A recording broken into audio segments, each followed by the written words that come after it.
Forbes. Okay, I worked in the World Trade Center from '98 until 9/11 in 2001. My interest in the whole issue of a conspiracy for 9/11 is based on fact, that there was a power down in the South Tower on the weekend of the 8th and 9th of September. I worked on it. I was in the tower at the time, so I know for a fact it occurred along with many colleagues. I was at home on the day of 9/11, witnessing the events from my apartment because of the requirement to work on the weekend prior to 9/11. I was sitting in my chair having coffee, and I heard a noise which sounded to me like a very heavy truck hitting a bump in the road and like bouncing. So the noise was like bum bum bum bum, like that. So I got up and went to the window and looked between the Venetian blinds down to the road, and there was nothing. So then I just looked up, and in the North Tower I saw smoke coming out from a high floor.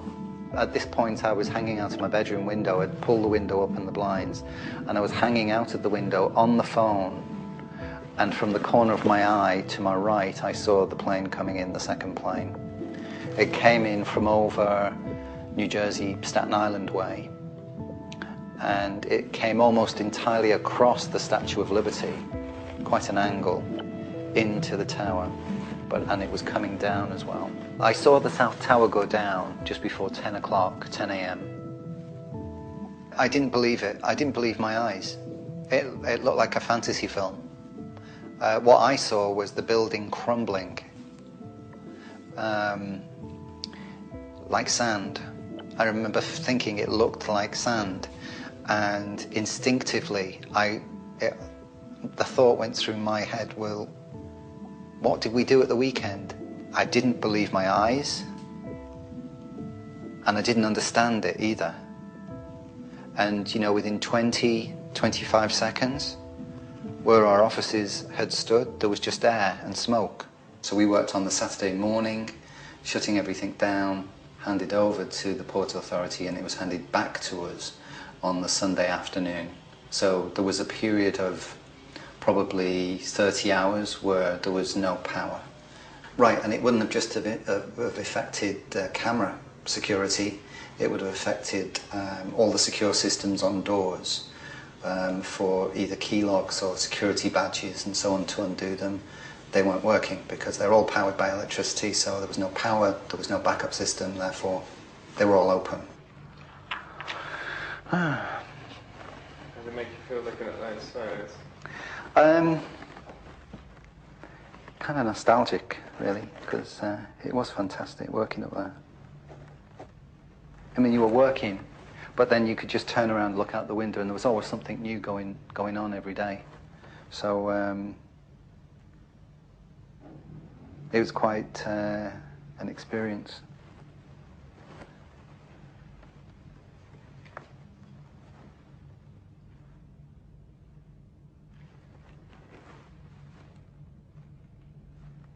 In retrospect, of course, looking back,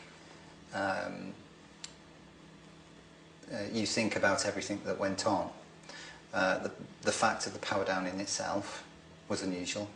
The fact that there were visitors to the tower, many in overalls, like engineers of some kind, wandering around the floors, carrying toolboxes and cables and so on.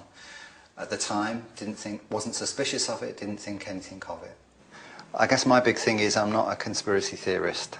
I don't like to be labelled like that. The information that I want acknowledged is factual, plain and simple. So, you know, I don't have any clarion call for anybody. I just want the truth to be acknowledged and explained. When I tried to register the information with the 9/11 Commission thereafter. And when I pursued it with the Port Authority to acknowledge it, and the information was not registered by the 9/11 Commission, and it was not acknowledged by the Port Authority and is now denied by the Port Authority. The power down took place. Islamic extremists